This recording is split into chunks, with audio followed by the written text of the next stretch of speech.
BJP हमेशा स्पष्ट अपनी बात नहीं रखती है, बस्ती नजर आती है, क्या वजह? कोई बचती नहीं है। बीजेपी भी स्वीकार करेगी, आप देखिएगा, और स्वीकार नहीं करे तो देखना आप, उसमें जो पीडीए के लोग हैं जाति जनगणना को लेकर के बहुत खुश हैं। बीजेपी के अंदर भी जो पीडीए के लोग हैं वो भी कास्ट सेंसस चाहते हैं, तो सोचो इससे बड़ी जीत और क्या हो सकती है। चलो, बहुत धन्यवाद आपका।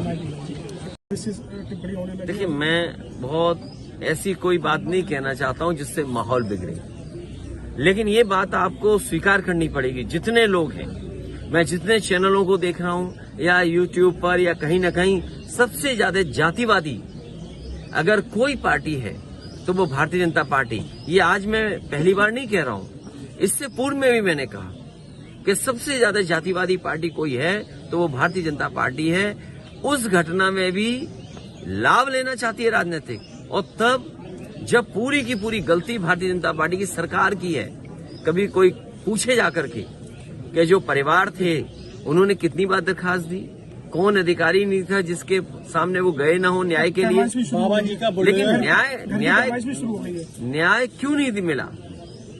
न्याय क्यों नहीं मिला? अगर कोई जिम्मेदार है न्याय न देने के लिए तो वो भी इस घटना का अपराधी होगा। भैया, बाबा जी का बोले वो कल हमारा आयोजन है, उसके लिए नेताजी यहाँ के परिवारों से जुड़े रहे, और नेताजी वो नेता रहे जिन्होंने लोकतंत्र, समाजवाद और सेकुलरिज्म को बचाने का काम किया। एक जमीनी नेता, एक धरती के नेता जो यहाँ के लोगों की भावनाओं को समझते थे, लोगों के सुख दुख में रहे। उसका परिणाम ये रहा कि नेताजी को यहाँ की जनता ने ऊंचाइयों तक पहुंचाया।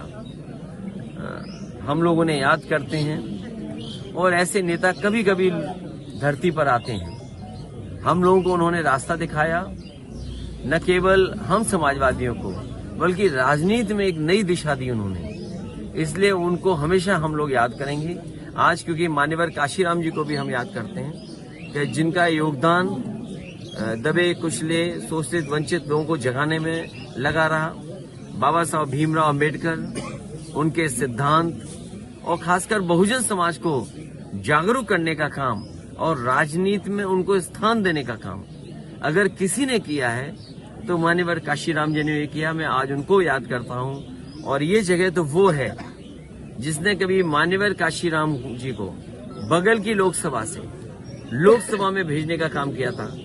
वो भी राजनीति का एक ऐतिहासिक समय था जब नेताजी और मान्यवर काशीराम दोनों मिलकर के एक राजनीति को नई दिशा दे रहे थे। और आज जब बिहार में सर्वे हो गया है, आंकड़े आ गए हैं, तो जो लड़ाई नेताजी ने, मान्यवर काशीराम जी ने लड़ी, और जिन पर ये दोनों नेता सिद्धांतों पे चल रहे थे, बाबा साहब भीमराव अंबेडकर, डॉक्टर राम मनोहर लोहिया, हमें उम्मीद है कि जिस तरीके से सर्वे के आंकड़े आए हैं, देश भी स्वीकार करेगा, और देश में भी आने वाले समय में इसी तरह जाति जनगणना होकर के उन तमाम जातियां जो पीछे रह गईं सामाजिक रूप से और आर्थिक रूप से, उनको बराबरी में लाने का काम चलता है। अध्यक्ष जी, देवरिया में अब जो